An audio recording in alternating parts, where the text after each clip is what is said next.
नमस्कार दोस्तों, क्राइम तक में आप सबका स्वागत है। मैं हूं सुप्रतिम बैनर्जी। आज की कहानी राजधानी दिल्ली से है। दिल्ली में एक जगह है शाहदरा, और शाहदरा के इलाके में एक और जगह है जिसका नाम है GTB एनक्लेव, यानी गुरु तेग बहादुर एनक्लेव। तो इसी गुरु तेग बहादुर एनक्लेव से 12 मई की शाम तकरीबन 7:40 पर 12 मई शाम की बात है 7:40 एक फ़ोन कॉल दिल्ली पुलिस के पास आती है, और फ़ोन करने वाला शख्स ये बताता है कि यहाँ GTB एनक्लेव में किसी आदमी को गोली मार दी गई है, आप फ़ौरन चले आइए। पुलिस को अक्सर शहर से इसी तरह की कॉल्स मिलती हैं, और अलग अलग जगहों पर पुलिस की टीमें फ़ौरन जो है वो रश करती हैं और जाकर फिर मामलों की तफ्तीश शुरू करती हैं। तो खैर, जैसे ही कॉल मिली तो जो पुलिस कंट्रोल रूम की जिप्सी थी वहाँ मौके पर पहुँचती है। इसके साथ ही GTB एनक्लेव जो पुलिस स्टेशन है, उस पुलिस स्टेशन की टीम को भी इन्फॉर्म किया जाता है, और तुरंत जो है पुलिस का भारी भरकम लवाजमा मौके पर पहुँचता है। पुलिस मौके पर पहुँचकर देखती है कि वाकई ये कॉल सही है, और GTB एनक्लेव में बीच सड़क पर एक शख्स जो है खून से लथपथ ज़मीन पर गिरा हुआ है, और लोगों की भीड़ उसे घेर कर खड़ी है। पुलिस इस आदमी को फ़ौरन उठाती है अपने PCR वैन में, और उठाकर उसे इलाज के लिए GTB अस्पताल, जो पास में ही है गुरु तेग बहादुर अस्पताल, वहाँ पर लेकर जाती है। मगर अनफॉर्चुनेटली उस शख्स की ज़िंदगी नहीं बचाई जा सकती और उसकी मौत हो जाती है। यानी ये मामला क्लियर कट मर्डर का है, और एक तरह से देखा जाए तो ब्रॉड डे लाइट में कत्ल हुआ है। हालांकि शाम हो गया था, तो अगर टेक्निकली देखें तो ब्रॉड डे लाइट तो नहीं होगा, लेकिन सरेशाम कत्ल की घटना ज़रूर है।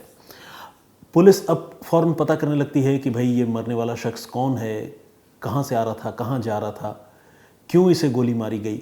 तो जो चश्मदीदों से पुलिस की पूछताछ होती है उसमें ये पता चलता है कि ये शख्स जो है अपने साथ एक बैग लेकर वहाँ से गुज़र रहा था, और रास्ते में दो नौजवान आए और दोनों ने उससे वो बैग छीनने की कोशिश की। इस आदमी ने उनको रोकने की कोशिश की, रेसिस्ट किया, और तब वो जो नौजवान थे, जो किलर्स थे, उन्होंने इस आदमी को एक एक कर 3 गोलियां मारी, और फिर उसका बैग छीन कर वहाँ से फरार हो गए। तो क्लियर कट ये मामला लूट का भी था, ये भी बात अब साफ हो गई, और लूट के लिए मर्डर का मामला था। मरने वाले आदमी की भी पहचान क्लियर हो गई। उसका नाम था दिनेश शर्मा, और उम्र थी 53 साल। दिनेश शर्मा के बारे में जब पुलिस ने और जानकारी जुटाई तो पता चला कि दिनेश शर्मा जो है एक स्क्रैप कारोबारी, स्क्रैप डीलर के यहाँ कलेक्शन एजेंट के तौर पर काम करता था। यानी बिजनेस से रिलेटेड जो भी पैसों का कैश ट्रांजैक्शन होता है, वो पैसा एक जगह से कलेक्ट करना, दूसरी जगह पहुँचाना, ये दिनेश शर्मा का काम था। और जिन लोगों ने दिनेश शर्मा को फॉलो किया, जिन लोगों ने दिनेश शर्मा को गोली मारी, जाहिर है ये सारे लोग उसके वेयरअबाउट्स के बारे में, कि वो कहाँ से आता है, कहाँ जाता है, कितना कैश लेकर जाता होगा, इसके बारे में उन लोगों को एक रफ़ आइडिया ज़रूर था।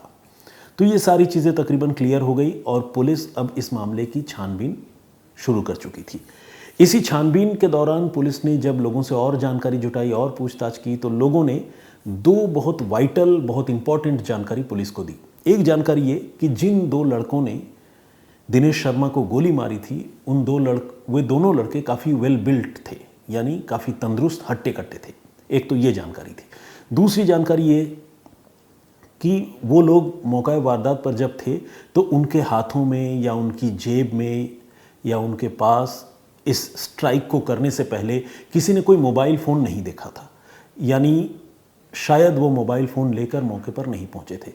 कहने का मतलब ये कि हर चश्मदीद ने मोबाइल फ़ोन देखने की बात से इनकार किया। आमतौर पर मोबाइल फ़ोन एक ऐसा डिवाइस है जो हमेशा ही लोगों के हाथों में ही होता है, लेकिन यहाँ पर किसी ने भी उनके हाथों में कोई मोबाइल फ़ोन नहीं देखा था। तो एक तरह से देखा जाए तो पुलिस के लिए ये मामला थोड़ा और मुश्किल और चुनौती भरा था, क्योंकि मोबाइल फ़ोन जब नहीं था तो टेक्निकल सर्विलांस मोबाइल फ़ोन के ज़रिए जो पुलिस करती है वो नहीं हो सकता था। लेकिन हाँ, पुलिस को एक जानकारी और वो मिली थी, वो ये कि दोनों जो है वो ठीक ठाक तंदुरुस्त फिगर के थे।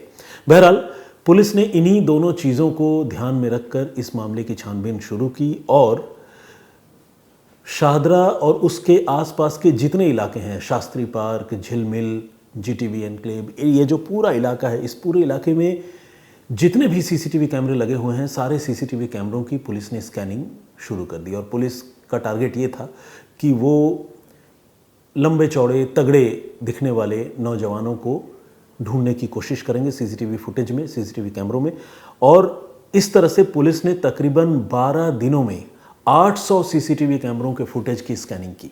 आप देखिए ये कितना बड़ा टास्क है, कोई मजाक नहीं है। 12 दिनों में 800 सीसीटीवी कैमरों की फुटेज पुलिस ने स्कैन की। और सिर्फ स्कैन करने के लिए स्कैन नहीं करना होता है, स्कैन करके किलर्स को पहचानना, उनको देखना, ढूंढ कर निकालना, ये अपने आप में बहुत मुश्किल काम है। खैर, सबसे पहले तो इतनी जगहों से सीसीटीवी फुटेज का डंप डाटा कलेक्ट करना, वो भी अपने आप में एक बड़ी जिम्मेदारी है। खैर, अभी पुलिस छानबीन कर ही रही थी, सीसीटीवी फुटेज की स्कैनिंग कर ही रही थी, तब तक पुलिस को एक और चश्मदीद मिलता है। और इस बार ये चश्मदीद बताता है कि ये जो किलर्स थे, उनमें से एक ने अपने गले में सफ़ेद रंग का एक रुमाल बांध रखा था। पुलिस अपने मुखबिरों से बातचीत करती है, तो मुखबिर जो है इस तरह के किलर्स के बारे में कुछ और अहम जानकारी पुलिस टीम को देते हैं। मुखबिर ये बताते हैं कि ये बेसिकली गले में नहीं, अपने चेहरे पे रुमाल बांधते हैं ताकि किसी भी सीसीटीवी कैमरे में उनकी तस्वीर जो है वो चेहरे की कैद ना हो और वो पकड़े ना जाए। ये इस तरह के रॉबर्स की एक मोडस ऑपरेंडी होती है। और कई बार जब वो थोड़ा रिलैक्स्ड होते हैं या भाग दौड़ कर रहे होते हैं, तो लापरवाही से भी कई बार उनका रुमाल चेहरे से सरक कर गले पर आ जाता है। तो जिसने भी गले में रुमाल देखा, उसके पीछे इन किलर्स का या रॉबर्स का यही मकसद रहा होगा कि वो रुमाल से चेहरा छिपा ले। तो ये एक मोडस ऑपरेंडी यानी लुटेरों के काम करने के तौर तरीकों के बारे में जानकारी थी जो पुलिस को मुखबिर ने बताई।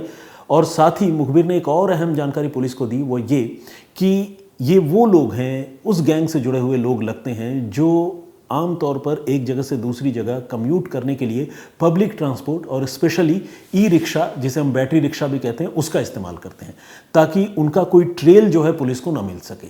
और एक जगह से दूसरी जगह जाने के दौरान ये एक एक करके कई ई रिक्शा चेंज करते हुए ट्रैवल करते हैं। मतलब एक जगह से दूसरी जगह तक एक ई रिक्शा में बोर्ड किया, उतर गए, फिर दूसरी जगह से एक और ई रिक्शा ले लिया। जानबूझकर ऐसा करते हैं ताकि सीसीटीवी कैमरों में भी उनको ट्रैक कर पाना मुश्किल हो। तो मुखबिरों ने जब पुलिस को ये जानकारी दी, सफ़ेद रुमाल वाली, मोबाइल फ़ोन ना होने वाली, वेल बिल्ट होने की बात और साथ ही ई रिक्शा यूज़ करने की बात, तो पुलिस ने इन सारी बातों को ध्यान में रखकर अपनी तफ्तीश को जो है वो जारी रखा, आगे पुलिस बढ़ाती रही।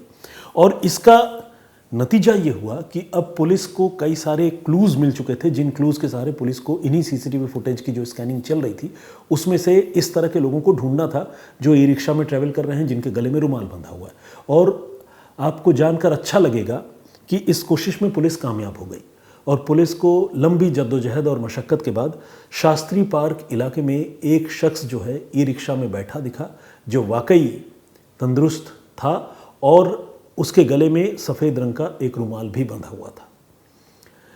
अब पुलिस ने यह तय किया कि अब वो इस आदमी को ट्रेस करना और उसकी ट्रेलिंग जो है वो किसी कीमत पर नहीं छोड़ेगी।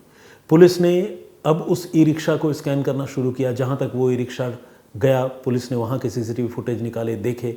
उसके बाद एक जगह ई रिक्शा का स्टैंड था, वहाँ पर वो ई रिक्शा जो है वो रुक गया, ठहर गया। पुलिस जो है उस जगह पर जो है नए ई रिक्शा की तलाश शुरू की। नए ई रिक्शा पे फिर से वही आदमी तैयार दिखा, तैनात दिखा। इसके बाद पुलिस जो है उस नए ई रिक्शा को ट्रेस करने लगी और उसमें भी वो आदमी जो है बैठा हुआ नज़र आया। इस तरह से पुलिस ट्रेस करती हुई कई किलोमीटर का सफ़र तय करके पुरानी दिल्ली के पास पहुंच गई। और पुरानी दिल्ली में एक लोकेलिटी है अंसारी रोड। इसी अंसारी रोड में एक लॉजिस्टिक कंपनी का गोदाम है, जहां तक पुलिस जो है इस सीसीटीवी फुटेज के ज़रिए पहुंचने में कामयाब रही। और इस सीसीटीवी फुटेज में वो लोग जो है, खासकर एक आदमी ई रिक्शा में बैठा हुआ दिख रहा था जिसके गले में रुमाल था। पुलिस को लगने लगा कि हो ना हो जो भी रॉबर्स है, जो लूटर्स हैं, उनका कनेक्शन इस लॉजिस्टिक कंपनी से ज़रूर है, उसके गोदाम से ज़रूर है। पुलिस ने जब वहाँ पर छापेमारी की तो पता चला कि हाँ, उनके यहाँ के 2 कर्मचारी पिछले कुछ दिनों से गायब हैं, बिना बताए वो चले गए हैं। और उनके नाम और पहचान और पता के बारे में पुलिस को उस कंपनी से जानकारी मिल गई। ऑब्वियसली जहाँ वो काम करते थे वहाँ उनको रॉबर के तौर पर तो कोई नहीं जानता था, वहाँ एक एम्प्लॉय के तौर पर काम करते थे। लेकिन वो जिस तरह से मिस्टीरियस तरीके से डिसअपियर हो गए थे, गायब हो गए थे, कंपनी की ओर से जब ये जानकारी पुलिस को मिली तो पुलिस को यकीन हो गया कि हो ना हो यही वो लोग हैं जिन्होंने जीटीबी एनक्लेव में लूट और हत्या की उस वारदात को अंजाम दिया है। इन दोनों लोगों के नाम थे रामतेज वर्मा और रामाशीष वर्मा, और इनका ताल्लुक उत्तर प्रदेश के गोंडा शहर से था। एक और जानकारी इन दोनों के बारे में जो पुलिस को मिली वो ये कि इन दोनों को शराब का बड़ा शौक है, यानी ये आले दर्जे के शराबी हैं। पुलिस को ये भी जानकारी मिल गई। अब पुलिस की टीम ने बगैर वक्त गंवाए हुए पुलिस की टीम सीधे पहुंची उत्तर प्रदेश के गोंडा। जो भी इनका पता वगैरह था वहां पर पुलिस ने निगरानी करने की शुरुआत की। घर में तो ये नहीं मिले, लेकिन चूंकि ये बहुत आले दर्जे के शराबी थे तो गोंडा के जिस पर्टिकुलर लोकेलिटी पर इनकी तलाश पुलिस को थी, उस पर्टिकुलर लोकेलिटी के शराब के ठेके में ये रामतेज वर्मा और रामाशीष वर्मा दोनों एक शाम को शराब खरीदने पहुंचे। पुलिस की टीम सादे लिबास में दोनों का वहां इंतज़ार कर रही थी। इसके बाद दोनों को वहां दबोच लिया गया।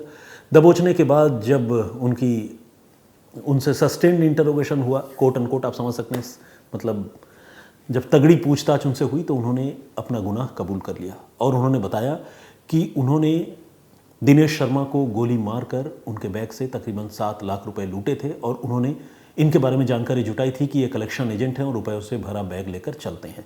बेसिकली ये पहले से क्रिमिनल एक्टिविटीज़ में इन्वॉल्व थे। जब ये गोंडा में रहते थे उस समय ये सागवान की लकड़ी काट कर जो है उसकी तस्करी किया करते थे, उसे बेचते थे। इसके बाद इन्हें रातों रात अमीर बनने का चस्का लगा।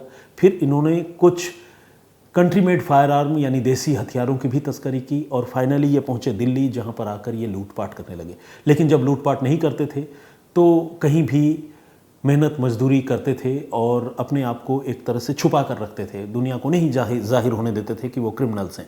और इसीलिए वो लॉजिस्टिक कंपनी के गोदाम में काम किया करते थे। लेकिन जब उन्हें मौका मिला तो उन्होंने स्ट्राइक करके 7 लाख रुपए लूटे और एक हत्या की।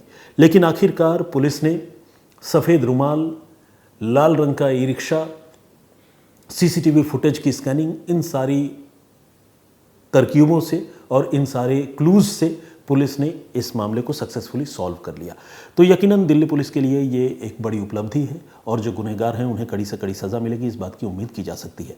अब आइए, जो प्रीवियस स्टोरी मैंने आप सबको सुनाई थी जिसमें मैंने आपको बताया था कि किस तरह से लुधियाना में एक कत्ल हुआ, सिरकटी लाश पुलिस को मिली और ऐसी लाश जिसके हाथों की सारी उंगलियां गायब थी, उस मामले को पुलिस ने कैसे सॉल्व किया, इसके बारे में मैंने प्रीवियस स्टोरी में आप सबको बताया था।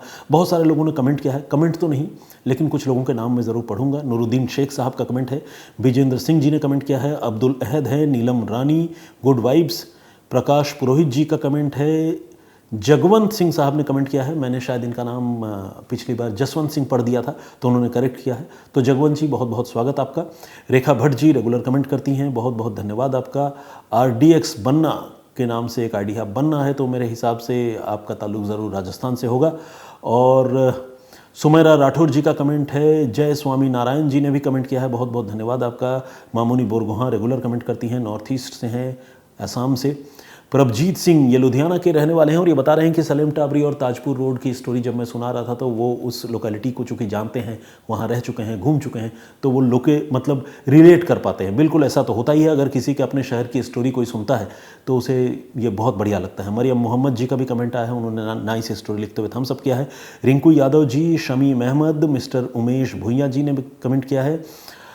अंजू निर्मला जी कमेंट किया है, बहुत बहुत स्वागत आपका। और कुश की दुनिया, मीता भट्टाचार्य जी, इन्होंने ये कहा है कि हत्यारे अगर बहुत बर्बर तरीके से हत्याएं करते हैं तो विभत्स हत्याओं को रेयरेस्ट ऑफ द रेयर की श्रेणी में नहीं गिनना चाहिए।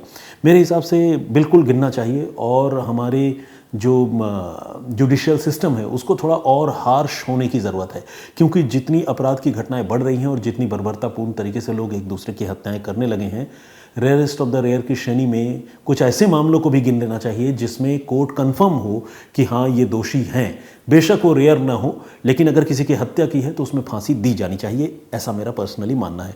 मनीष कुमार मांडवी जी, अजय सोलंकी जी, RJ अभिनव, लखोटिया तुर्जो बांग्लादेश से हैं, शंकरलाल विश्नोई, सिजको, इन्होंने भी अपना कमेंट किया, बहुत बहुत धन्यवाद आपका। और वज़ीर चंद जी का कमेंट है, ऋषभ मिश्रा जी हैं, महिपाल सिंह पवार, खुशी कुमारी, प्रमोद चौधरी और गुरप्रीत सिंह और सुनील कुमार, और भी बहुत सारे लोगों ने कमेंट किया है, लेकिन सारे लोगों का नाम एक ही एपिसोड में, एक ही प्रोग्राम में पढ़ना संभव नहीं है। फिलहाल मुझे इजाज़त दीजिए, अपना बहुत ख्याल रखिए, सुरक्षित रहिए। जय हिंद, जय भारत।